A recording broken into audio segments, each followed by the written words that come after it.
नमस्कार दोस्तों, स्वागत है मेरे यूट्यूब चैनल में आप लोगों का।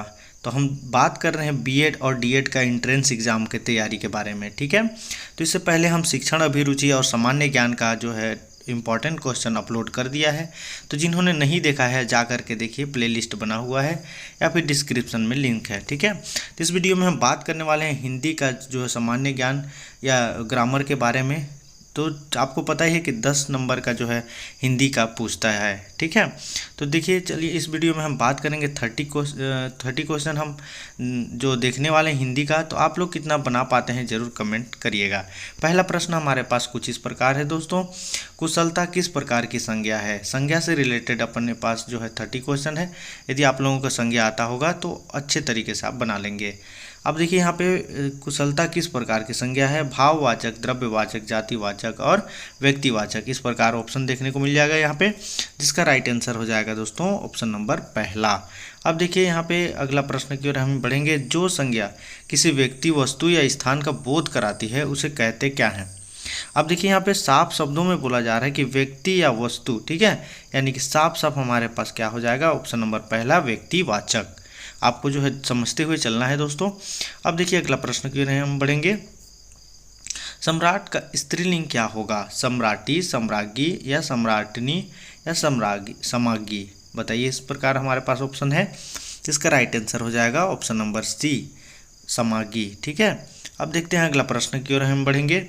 कवि का स्त्रीलिंग बताइए। काफ़ी इंपॉर्टेंट प्रश्न है दोस्तों, सीजी व्यापम में भी, पटवारी में भी जो है रिपीट किया हुआ ये क्वेश्चन है।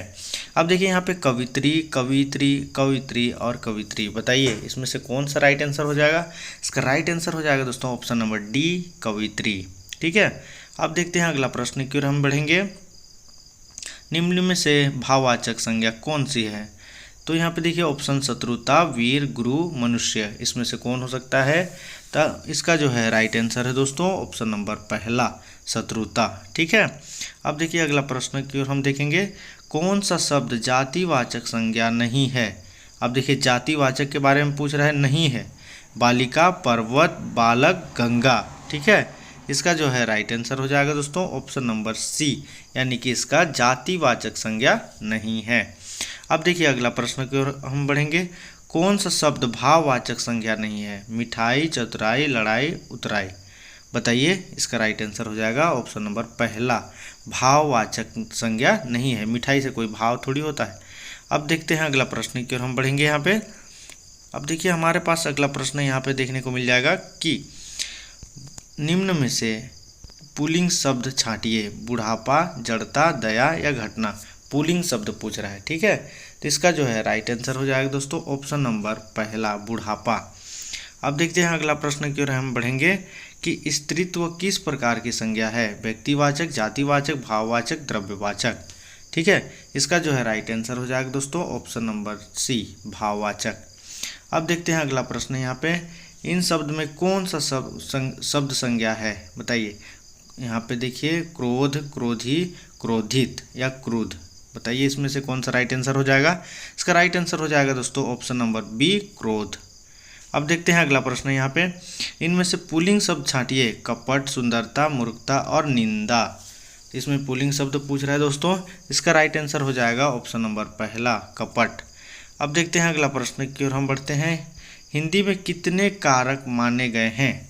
कारक पूछ रहा है यहाँ पे, तो इसका जो है ऑप्शन देखिए कुछ इस प्रकार है दोस्तों, 6, 7, 8 और 5। कितने कारक होते हैं बताइए, आप लोगों को पता है तो, वरना मैं जो है राइट आंसर का बता रहा हूँ। इसका राइट आंसर है ऑप्शन नंबर सी, 8 होता है कारक। ठीक है, बिल्कुल भी आप लोगों को नहीं भूलना है और कन्फ्यूज़न तो बिल्कुल भी नहीं होना है। और देखिए अपादान कारक में प्रयुक्त से किसका बोध कराता है।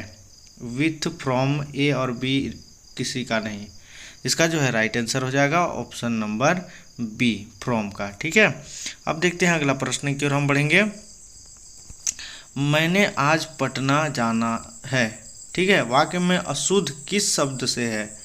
यहाँ पे मैंने आज पटना जाना है। ठीक है, इसमें ऑप्शन कुछ इस प्रकार देखिए। मैंने के स्थान पर मुझे, मैंने के स्थान पर तुम्हें और मैंने के स्थान पर मुझको। ठीक है, या फिर तुमको। तो इस प्रकार ऑप्शन देखने को मिल जाएगा। सीधे सीधे जो है आंख बंद करके आप इसको राइट मारिएगा। ऑप्शन नंबर पहला मैंने के स्थान पर मुझे होगा। ठीक है, मुझे आज पटना जाना है। अब देखिए अगला प्रश्न की ओर हम देखते हैं। यहाँ पे के लिए किस कारण का चिन्ह है? कर्म, करण, अपादान और संप्रदान। बताइए इसका जो है राइट आंसर हो जाएगा दोस्तों ऑप्शन नंबर सी, संप्रदान। अब देखते हैं अगला प्रश्न की ओर हम देखेंगे। व्याकरण की दृष्टि से प्रेम इनमें से क्या है? विशेषण, भाववाचक, क्रिया या अव्यय। देखिए इस प्रकार ऑप्शन देखने को मिल जाएगा। इसका जो है राइट आंसर है ऑप्शन नंबर बी, भाववाचक संज्ञा। अब देखिए अगला प्रश्न देखेंगे हम। विद्वान का स्त्रीलिंग बताइए। विद्वानी, विदुषी, विद्युता, इनमें से कोई नहीं। ठीक है, इसका जो है राइट आंसर हो जाएगा ऑप्शन नंबर बी, विदुषी। अब देखते हैं अगला प्रश्न की ओर हम बढ़ेंगे। निम्न में से कौन सा शब्द स्त्रीलिंग है? मृत्यु, संकल्प, उत्साह, चक्रव्यूह। इसका जो है राइट आंसर हो जाएगा दोस्तों ऑप्शन नंबर बी, मृत्यु। अब देखते हैं अगला प्रश्न। मानव किस प्रकार की संज्ञा है? बताइए। काफ़ी इंपॉर्टेंट प्रश्न है दोस्तों, मनुष्य के बारे में पूछ रहा है। व्यक्तिवाचक, जातिवाचक, भाववाचक या द्रव्यवाचक। इसका जो है राइट आंसर हो जाएगा ऑप्शन नंबर बी, जातिवाचक। अब देखते हैं अगला प्रश्न। बुढ़ापा अभिशाप है में बुढ़ापा व्याकरण की दृष्टि से क्या है? विशेषण, जातिवाचक, भाववाचक या अव्यय।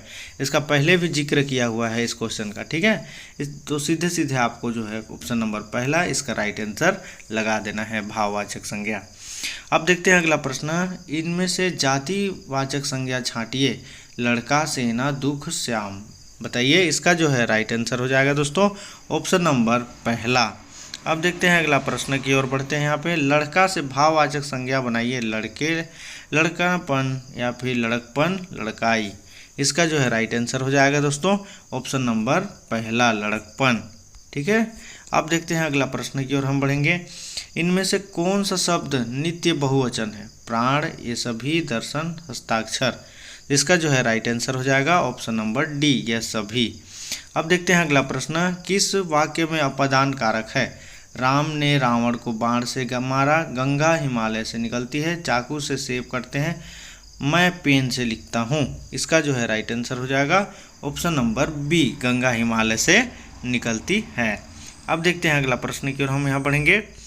यह मेरा घर है वाक्य में मेरा शब्द का कारण बताइए। ठीक है, संबंध, अधिकरण, संप्रदान या अपादान। इसका जो है राइट आंसर हो जाएगा ऑप्शन नंबर पहला। अब देखते हैं अगला प्रश्न की ओर हम बढ़ेंगे। ताजमहल किस प्रकार की संज्ञा है? व्यक्तिवाचक, जातिवाचक, द्रव्यवाचक या भाववाचक। काफ़ी इंपॉर्टेंट प्रश्न है दोस्तों, इसका राइट आंसर हो जाएगा ऑप्शन नंबर पहला, व्यक्तिवाचक। अब देखते हैं अगला प्रश्न की ओर। गिरोह इनमें से किस प्रकार की संज्ञा है? व्यक्तिवाचक, जातिवाचक, द्रव्यवाचक, समूहवाचक। इसका जो है राइट आंसर है ऑप्शन नंबर सी, समूहवाचक। अब देखते हैं अगला प्रश्न। पत्नी किस पर वर्ग की संज्ञा है? व्यक्तिवाचक, जातिवाचक, भाववाचक, समूहवाचक। इसका जो है राइट आंसर है ऑप्शन नंबर बी, जातिवाचक। अब देखते हैं अगला प्रश्न। लाल शब्द से भाववाचक संज्ञा बनाइए। लाली, लालन, लालो, लालता। इसका जो है राइट आंसर है ऑप्शन नंबर पहला, लाली। अब देखते हैं अगला प्रश्न और आखिरी प्रश्न। राधा किस प्रकार की संज्ञा है दोस्तों? जातिवाचक, व्यक्तिवाचक, समूहवाचक, भाववाचक। बताइए, ये 30 नंबर का लास्ट क्वेश्चन जो है आप लोगों के लिए है। ठीक है, इसका आंसर आप लोग बताइएगा। तो इस प्रकार जो है हमने टोटल 30 क्वेश्चन हिंदी का ग्रामर देख चुके हैं। तो आप लोग जितना जानते हैं इसमें से बना पाते हैं उसका ज़रूर कमेंट करिएगा। इसके बाद जो है नेक्स्ट हम जो है इससे रिलेटेड वीडियो लेकर के आएंगे। इसी प्रकार के मिलते हैं नॉलेजेबल वीडियो के साथ नेक्स्ट वीडियो में। आप लोग जो है चैनल को प्लीज़ जो है सब्सक्राइब कर लीजिए, जिससे आप लोग और दोस्तों को बता पाओ। ठीक है, या फिर नोटिफिकेशन मेरा सबसे पहले आप तक पहुँचे। मिलते हैं नेक्स्ट वीडियो में, अभी के लिए जय हिंद।